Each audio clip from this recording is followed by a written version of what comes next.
Bendiciones, gran familia de las naciones. Una vez más les saluda el apóstol Ronnie Chávez desde Costa Rica con este tema tan sugestivo que nos ha dado el Señor al iniciar esta serie Leña para el Fuego. El deseo de Dios es que estemos preparados en cualquier país, en cualquier ciudad, para elegir a nuestros gobernantes, y no solo nuestros gobernantes, sino para elegir a líderes de diferente tipo, diferentes posiciones que van a moverse en nuestra sociedad en ámbitos diversos, en la economía, en la política, en el deporte inclusive, en diversas sociedades o en diversas empresas, qué sé yo. Pero sobre todo es tratar con los principios del buen gobierno, los principios del buen gobernante.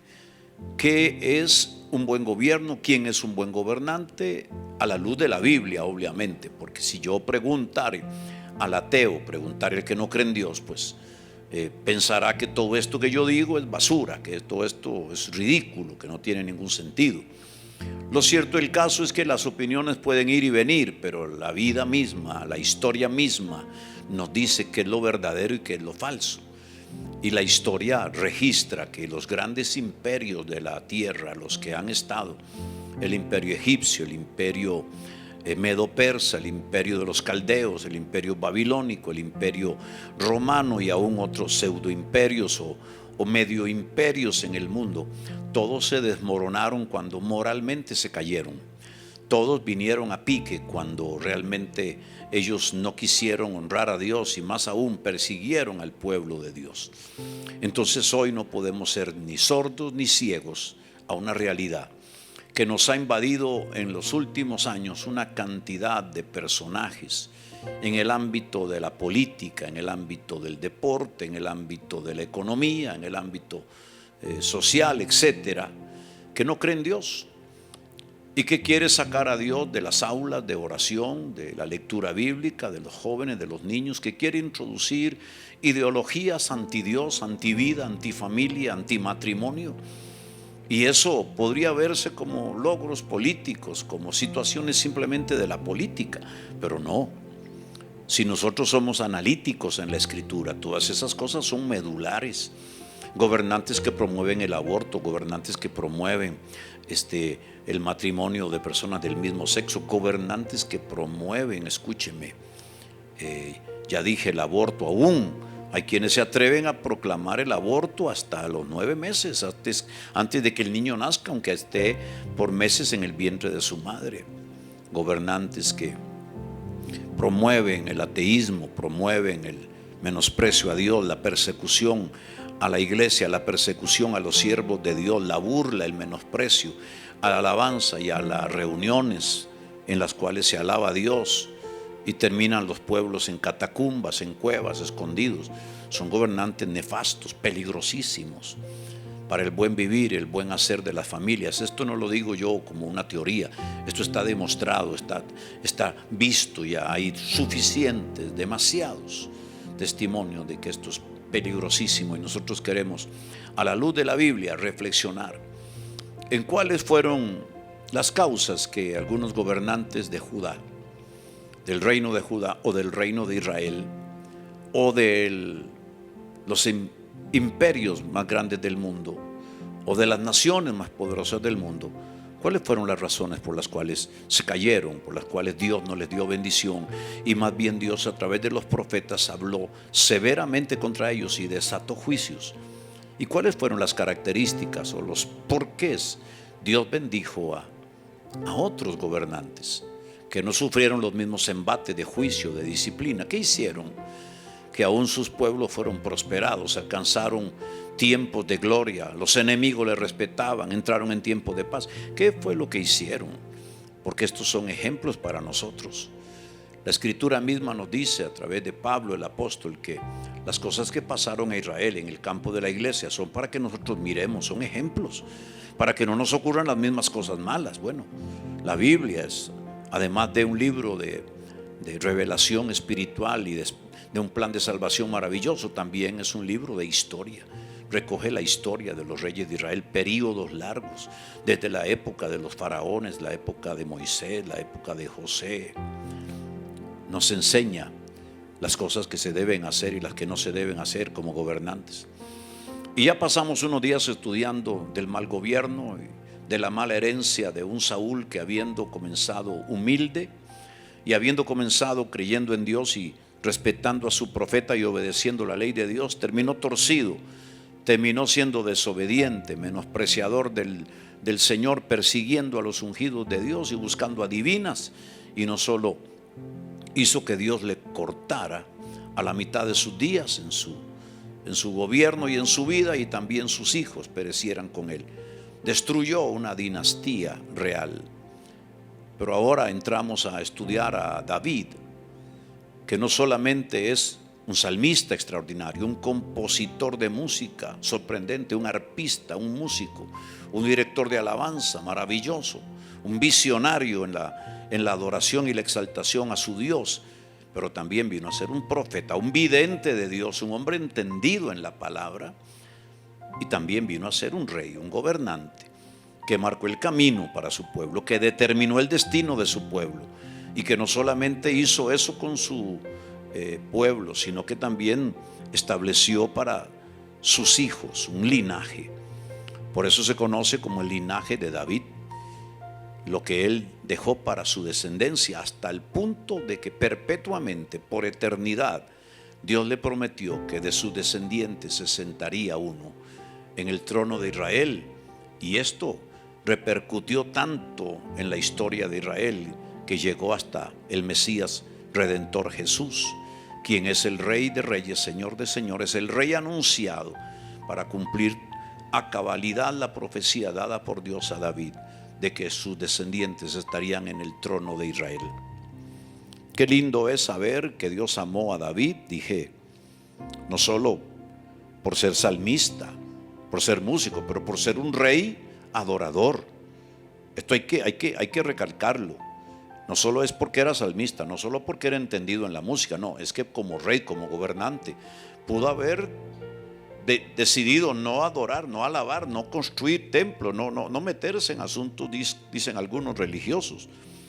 Pero Dios amó a David porque fue su adorador más ferviente, porque su adoración tenía la pasión de un enamorado con Dios, porque anheló más que nada estar ante la presencia de Dios, porque derribó poderes religiosos, estructuras y moldes religiosos, para establecer el modelo divino de alabanza entre su pueblo, porque enseñó al pueblo de Israel a adorar al gran rey Jehová, porque se despojó de su posición terrenal, de su postura como príncipe escogido para adorar a Dios, porque fue humilde ante el Señor, porque confesó su pecado ante Dios de continuo, siempre humilde, en humildad, porque amaba a Dios por sobre sus amores terrenales, porque atesoró botín para edificarle casa. Su meta fue levantarle a Dios una casa, porque vivió y luchó para levantar el nombre de Dios entre los pueblos, porque no descansó hasta levantarle a Dios morada en medio de la alabanza, no solo en construcción de algo físico, sino construyó la morada de Dios entre su pueblo en alabanza. Él lo entendía.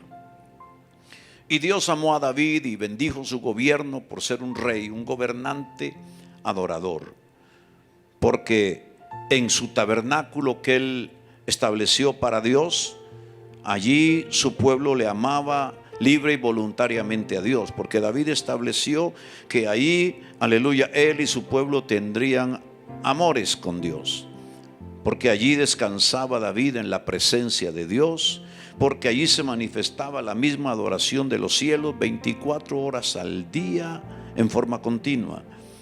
David fue bendecido porque estableció en la tierra el modelo de adoración de los cielos, porque allí tuvo adoración nacional corporativa, le enseñó a una nación completa a adorar, les enseñó a los niños desde los más chicos hasta los más grandes a adorar corporativamente, porque allí los nobles le honraban a Dios como Rey de Reyes, porque aleluya, le daban adoración espontánea, fluían libremente adorando lo que les venía, lo exaltaban al Señor, porque allí el pueblo le cantaba una nueva canción basada en la revelación que experimentaban del favor de Dios diariamente.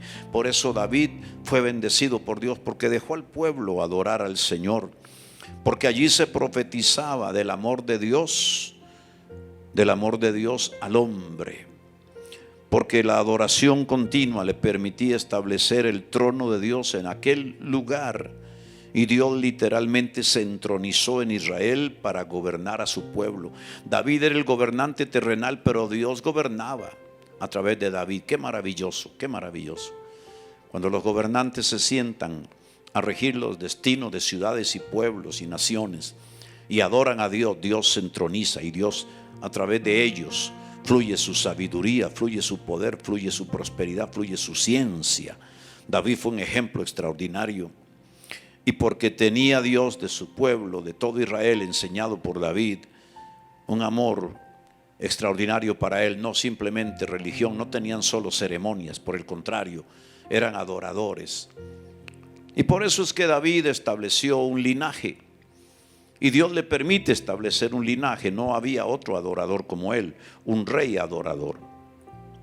Y dice Apocalipsis 22:16 así: yo, Jesús, he enviado mi ángel para daros testimonio de estas cosas en las iglesias.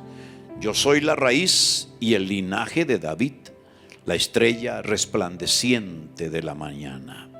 Dios le hizo una promesa a David por ser un gobernante adorador, por ser un gobernante que no solamente adoró, compuso música, tocó instrumentos para Dios, sino se esforzó por levantar un santuario, pero además se esforzó por levantar un pueblo para adorar a Dios con todo el corazón.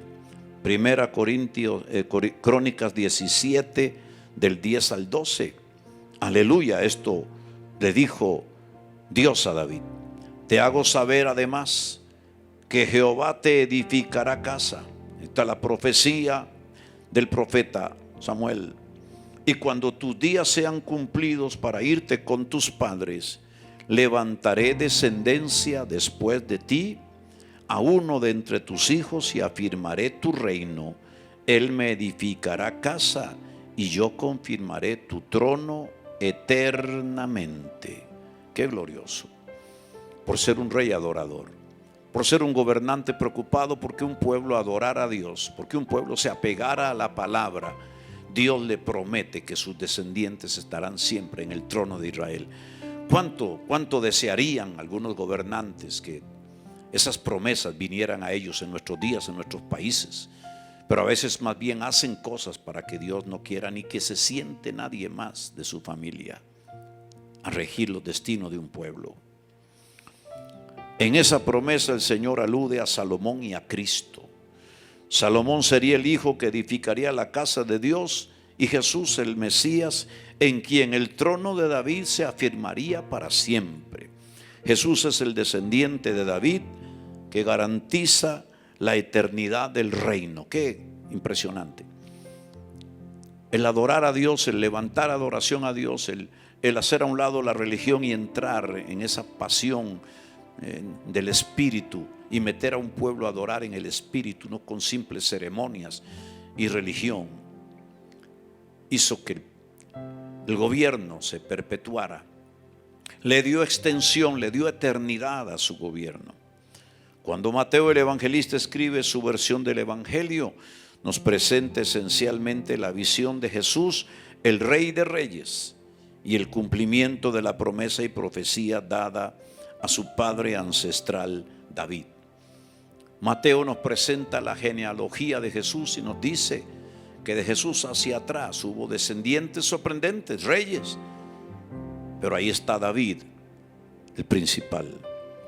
Por eso inicia su libro presentando la genealogía de Jesús como descendiente de David y de la tribu de Judá. Dice: libro de la genealogía de Jesucristo, hijo de David, hijo de Abraham. Abraham engendró a Judá, Judá engendró a Obed, y Obed a Isaí, Isaí engendró al rey David, y David engendró a Salomón. Y luego continúa diciendo: y Jacob engendró a José, marido de María, de la cual nació Jesús, llamado el Cristo. Mateo 1, del 1 al 6. Jesús afirma: el libro de Apocalipsis es la raíz de David. Él es el linaje del dulce cantor de Israel. La raíz es la que trae la fuerza al árbol, la vida y el fruto. Jesús es la raíz de David. Él es el causante de la vida profética y de adoración del salmista. Es Jesús quien produjo en David la pasión y la fuerza de su alabanza al Dios vivo. Qué maravilloso es saber que sí existen, que sí se pueden dar hombres que amen la presencia de Dios y que el tener que ser el gobernante principal no les afecta, no les marea su cerebro, no les cambia su forma de ser. Recuerden a Moisés, cuando Dios le dice: por causa del pecado de Israel no iré más con tu pueblo, es un pueblo duro de servir, enviaré mi ángel para que vaya adelante guiándoles. Y Moisés le dice a Dios: si tú no vas con nosotros no iremos a ninguna parte. Tu presencia es imprescindible, trascendental, necesaria, absolutamente necesaria. Y tocó el corazón de Dios al punto que Dios le promete estar con ellos. Qué maravilloso, ¿no? Cuando Moisés adoraba y la gente quedaba fuera del campamento, la nube de gloria descendía y el pueblo entendía que no tenían solo un juez, un gobernante sobre todos, no solo un profeta, sino un adorador que hacía bajar la gloria, la presencia de Dios. David era también así. Y cuando Salomón inaugura el santuario, el suntuoso templo, con un coro para 4,000 personas y una gloria extraordinaria humana, Dios no permite que nadie active su don y su ministerio, sino que desciende y llena el santuario con su gloria. Porque cuando se le adora, se le honra. Dios bendice al profeta, al sacerdote, pero al gobernante, pero al pueblo. Y eso es lo que nosotros queremos y necesitamos. Oh, gloria a Dios. Todo el fruto que tuvo David lo produjo por Jesús. Todo su fruto profético vino de él. Jesús es, Dios mismo es el linaje de David. Jesús genealógicamente, para cumplir la escritura, vino de Abraham, de Judá y de David. Pero siendo él el verbo hecho carne y siendo eterno, es el verdadero linaje de David. Él fue quien determinó en David su fe y su posición para adorar al Padre Dios, Jehová de los ejércitos.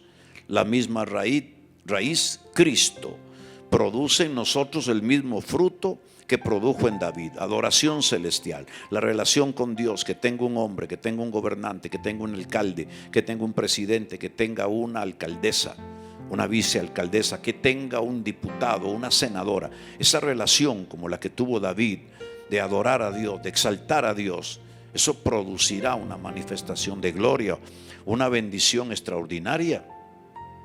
Somos parte de su linaje, descendientes de él, y vamos a producir el mismo fruto de adoración de alto nivel. Le daremos al Señor fruto de labios, música con diseño del cielo, no música cultural, sino del reino de los cielos. Primera de Pedro 2:9 dice: mas vosotros sois linaje escogido, real sacerdocio, nación santa, pueblo adquirido por Dios. Cuán importante es que los gobernantes de nuestros días comprendan estas verdades. ¿Cómo nos gozaríamos usted y yo, querido amigo, hermano en la fe, familia cristiana? ¿Cómo nos gozaríamos?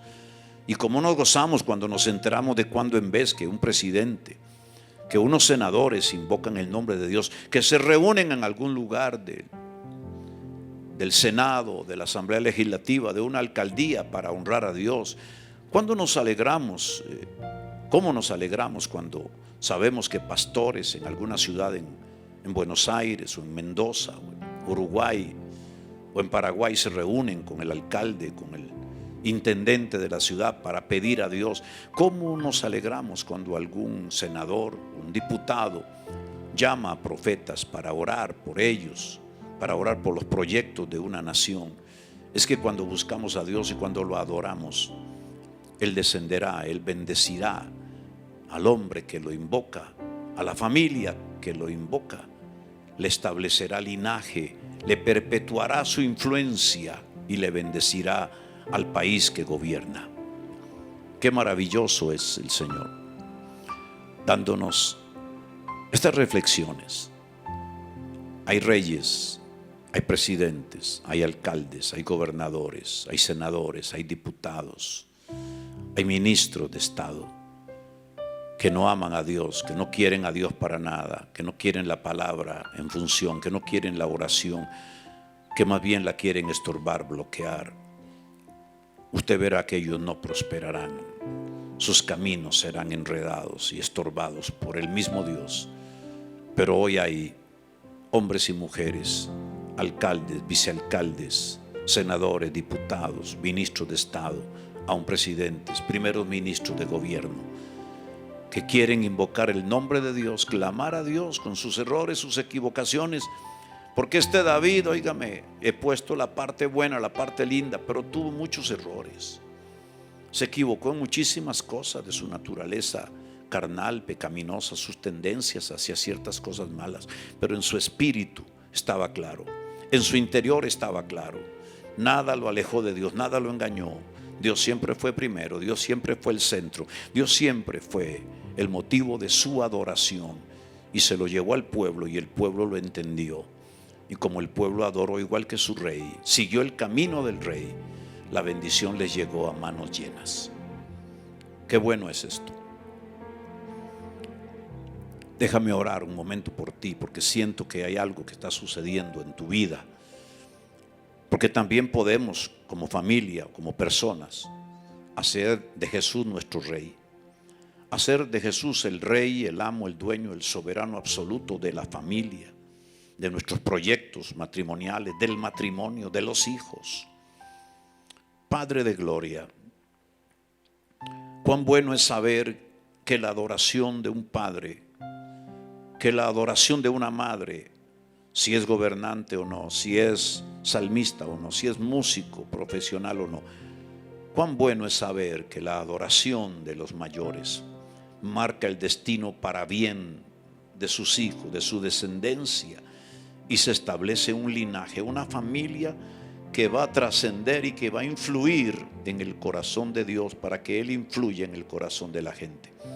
Bendice a cada uno que me ve, los que me escuchan ahora. Y si hay gobernantes ahora viéndome, si hay alcaldesas, vicealcaldesas, diputados, senadores, presidentes, ministros de Estado, asesores de gobierno, asesores de ministros, asesores de alguna empresa gubernamental, Señor, tócales el corazón. Haz que ellos comprendan que tu presencia marca el cambio, que tu presencia garantiza prosperidad, desarrollo, bendición, paz, justicia. Oh Dios mío, haz que ellos lo puedan entender y lo puedan proclamar y puedan invocar tu nombre, en el nombre maravilloso de Jesús. Amén y amén. Un placer haber estado contigo en tu programa Leña para el Fuego. Dios mediante nos encontraremos mañana 3. Y antes de acabar, decirte que quiero tomarme un minuto para decirte que en este día 2 de junio, tu amigo, profeta, apóstol Ronnie Chávez está cumpliendo 43 años de predicar el Evangelio, de ver a Dios obrar maravillas y milagros. Ha sido un privilegio, una honra servir a Dios con las virtudes que uno tiene, con los defectos que uno tiene, con los estorbos que uno le pone a Dios. Pero hemos visto a Dios ser fiel, siempre fiel, absolutamente fiel. Y por eso, en medio del programa Leña para el Fuego, le doy la gloria y la honra a Dios. De Él es el honor, la alabanza. Y si algo hayamos alcanzado alguna vez en la vida, se lo debemos todo a Él. A Él lo rendimos, a sus pies nos humillamos y le exaltamos delante de ti y delante de las naciones. Jesucristo es el Señor de nuestra vida, de nuestro ministerio, de nuestro presente y de nuestro futuro. A Él sea el honor por siempre. Amén. Bendiciones, familia. Nos vemos mañana.